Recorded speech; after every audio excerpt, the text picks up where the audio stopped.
Hello Capricorn, Sun, Moon, Rising, and Venus signs. Kamusta kayo? Sana po ay nasa mabuti kayong kalagayan. Welcome back po sa Star Tarot. Kung bago kayo rito, welcome din kayo. Thank you sa inyong support. I truly appreciate it. God bless you all. Capricorn, po una mensahe ninyo, Page of Cups. Ayan. So, may mga balita, no? Impormasyon na parating sa inyo. This could be new ideas or new information coming your way.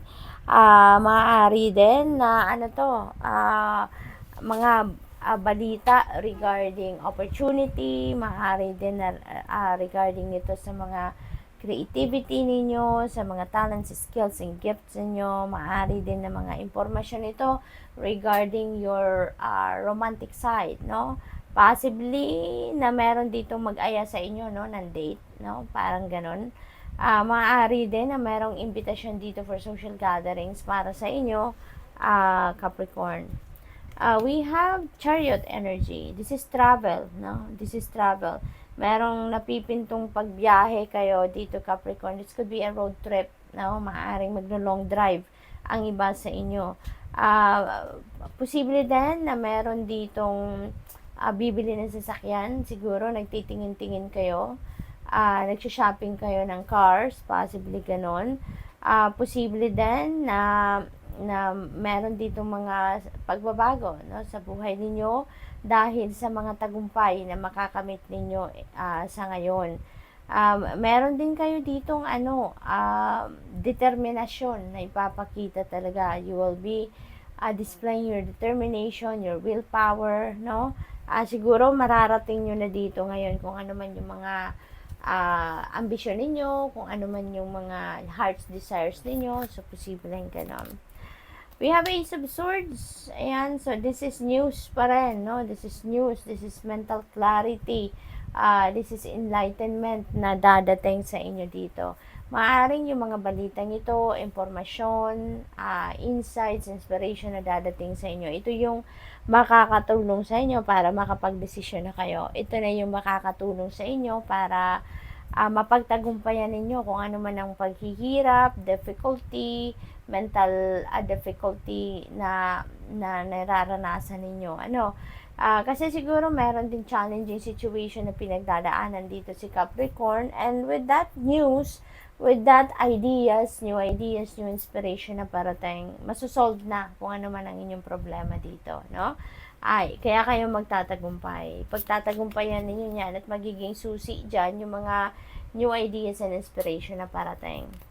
We have the devil energy in reverse. Ayan. So, dito naman, you would be able to move on with your life. You'd be able to move forward na.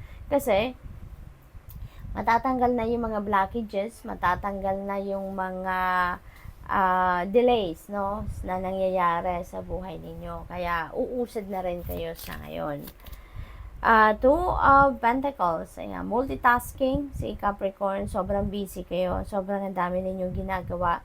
Maaring may biyahe kayo na napipintong pagbiyahe na, alam mo yun, may mga side trip pa kayong gagawin siguro. Or maybe yung travel na to, 2-in-1. Kumbaga, maaring travel na related sa business, sa trabaho, and sasabayan ninyo din ng pasyal. Possibly na ganun din ang ganap dito.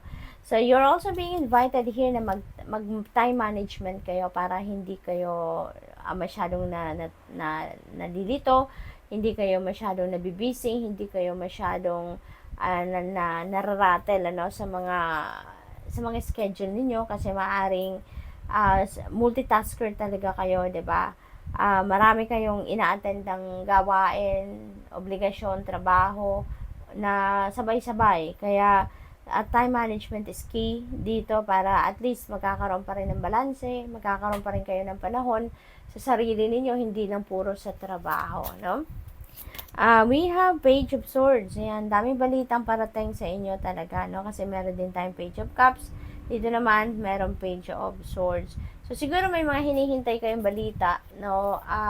That will be delayed daw. Yung ibang balitang hinihintay ninyo, ibang impormasyon, maaring hindi yan dadating sa panahon or sa timeline na ine-expect ninyo. Kaya there would be delays in, sa mga balitang yan na hinihintay ninyo. So, you may need to, to practice a little bit of patience dito. Pasasaan ba at dadating din yan? Pasasaan ba at makukuha din ninyo yan, maririnig din ninyo yan, possible din ang iba sa inyo dito is focusing on your education, focusing on educating yourself more. Maaring may mga pinag-aaralan kayo, may mga bagay na you are curious about at this time, at maaring yan ang pinagkakabalahan din ninyo. Isa pa sa pinagkakabalahan. So, good luck. That's all I have for you for today. Thank you for watching. Love and light. Namaste. Hello, Virgo, Sun, Moon, Rising, and Venus signs. Kamusta kayo? Sana po ay nasa mabuti kayong kalagayan. Welcome back po sa Star Tarot. Kung bago kayo dito, welcome din kayo. Thank you sa inyong support. I truly appreciate it. God bless you all. Pauna mensahe ni Virgo ay the Hermit energy. This is your energy, Virgo, si Hermit. Maybe ang iba sa inyo dito focusing on yourself, no? Maybe pagre-reflect, pagsusolitude, pag-spend time alone dito, siguro ganun ang ganap ninyo ngayon, possibly na yun ang kailangan ninyo sa ngayon. Kaya, could be this is an invitation for you na magmuni-muni kayo, mag-solitude kayo, nilay-nilay, reflection mode, no? Ang ganap ninyo sa ngayon.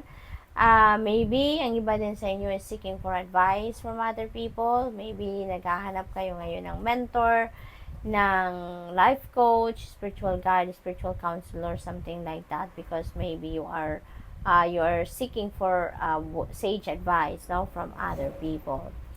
What else? We have 9 of Pentacles. Napakaganda. Magkukuha nyo na ang bunga ng inyong pagsisikap.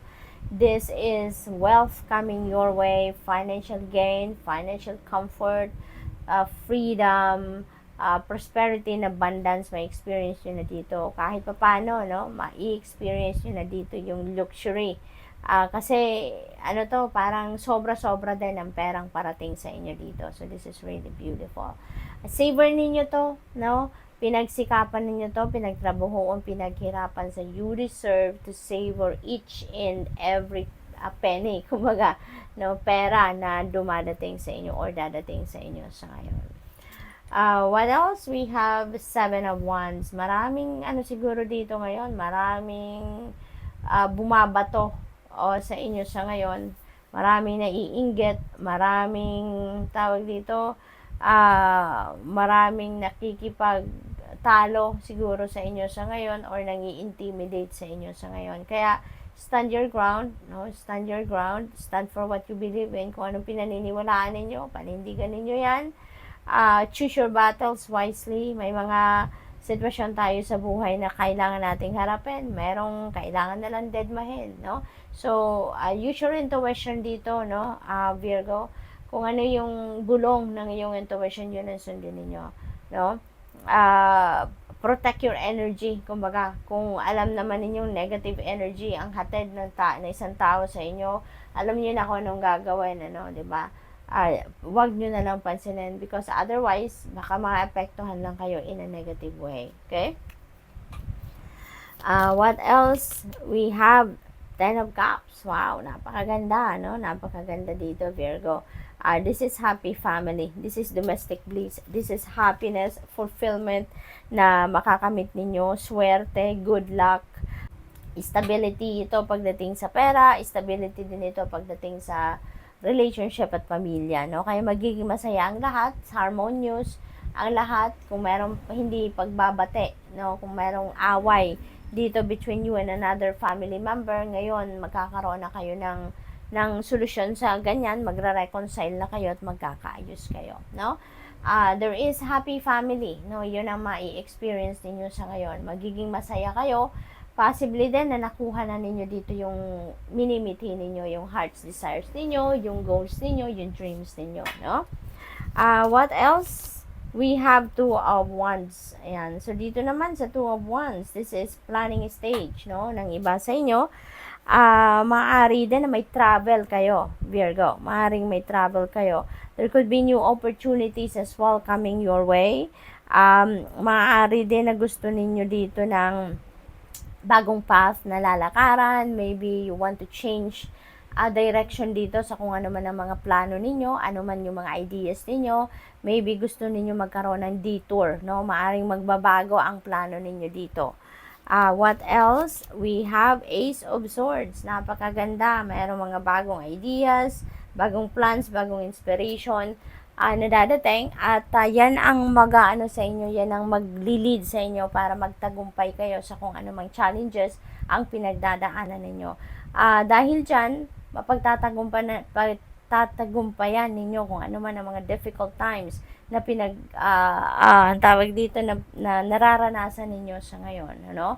Magkakaroon kayo ng victory dito, no? Magtatagumpay kayo sa hirap, sa difficult times, sa challenging situations na kinakaharap ninyo sa ngayon. So, possibly din na merong katotohanan dito na maririnig kayo, merong balita na maririnig kayo dito, and that is truth na maaaring makapagpabago ng inyong plano, no? So, good luck. That's all I have for you for today. Thank you for watching. Love and light. Namaste. Hello, Taurus, Sun, Moon, Rising, and Venus signs. Kamusta kayo? Sana po nasa mabuti kayong kalagayan. Welcome back po sa Star Tarot. Kung bago kayo dito, welcome din kayo. Thank you sa inyong support. I truly appreciate it. God bless you all. Una mensahe ni Taurus ay Ace of Pentacles. Taurus, this is really a beautiful energy. Bagong simula ito, no, ng kaperahang aspeto ninyo. This could be simula ng continuous inflow of money. This is an offer from the universe na pagkakaperahan ninyo. This could be a new source of income, a new money path, a new job, a new career, a new business venture, no? Possibly din na mayroong panalo dito, no? Siguro sa mga game of chance, windfall of money is also possible dito. So, there are a lot of opportunities, no, na maghahatid sa inyo ng bagong simula pagdating sa inyong kaperahang aspeto. So, definitely, there could be financial blessings then financial gain. Maaari din na kung saan man magagaling mga perang ito, we never know. Pero, ito yung magsisimula or magiging susi, no, ng pagbabago ng inyong financial landscape. Okay?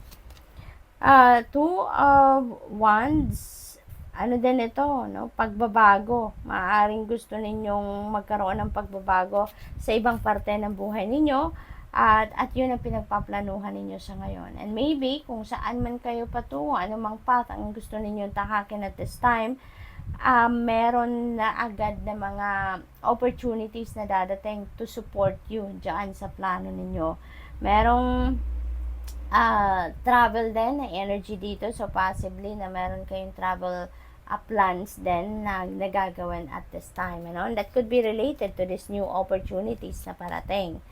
9 of Cups, wow, napakaganda. Your desires will come true. Kung ano yung wish ninyo is coming to fruition sa ngayon. Kaya mababalot kayo ng saya, mababalot kayo ng swerte. Talaga, you are going to manifest whatever your heart desires sa ngayon. So, ang saya, no? Ang saya ninyo dito. Maaari din na ang iba sa inyo dito, kung single kayo, no? Maaaring now is the time that you're going to fall in love. Maaaring makilala nyo na dito yung inyong potential na maging jowa, yung ganon, ano? So, good luck to that. We have 5 of Wands, and dito naman sa 5 of Wands, this is conflict, no? Maaaring may hindi kayo pagkakaintindihan with another person. Maaaring may rivalry dito, may competition, posibleng family situation ito, or maaaring trabaho. So, maaaring meron kayong pinag-aawayang posisyon, promotion, maaaring ganon, or baka may friction lang kayo, no? Maaaring pagka-clash ng opinion nito, kung sa pamilya man, maaaring may gustong ipagawa sa inyo ang kapamilya ninyo at ayaw ninyo. Maybe hindi ninyo gusto yung plano, maaaring ganon, kaya may conflict. We have 7 of Wands. Ayan. So, medyo talaga may hindi pagkakaintindihan dito with you and a group of people or another person. Stand your ground, no? Stand for what you believe in. Kung ano yung pinaniniwalaan ninyo, kung sa tingin ninyo yan ay tama, ipaglaban ninyo. Huwag kayong pawiwindang, don't allow other people to step in your toes, kumbaga, no? Manindigan kayo dito, Taurus, kung ano ang dapat.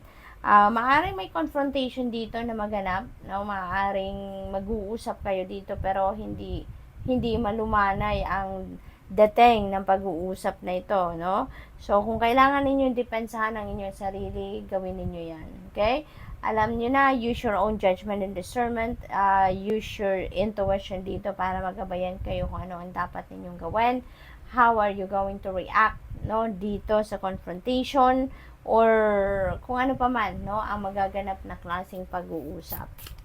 What else? We have justice. You will receive what you deserve. Kung ano ang deserve ninyo, yun ang makukuha ninyo.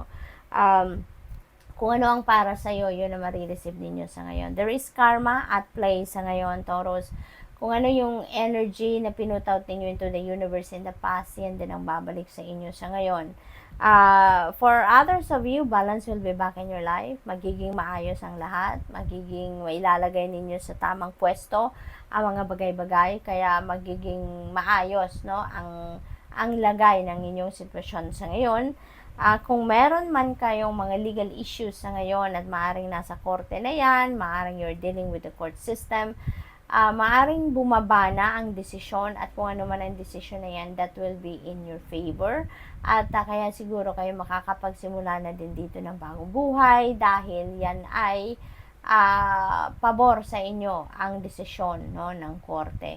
Kaya masaya, no, magiging masaya kayo, things will be back in order, things will be in its right place na at this time, no? So good luck to that. That's all I have for you for today. Thank you for watching. Love and light. Namaste.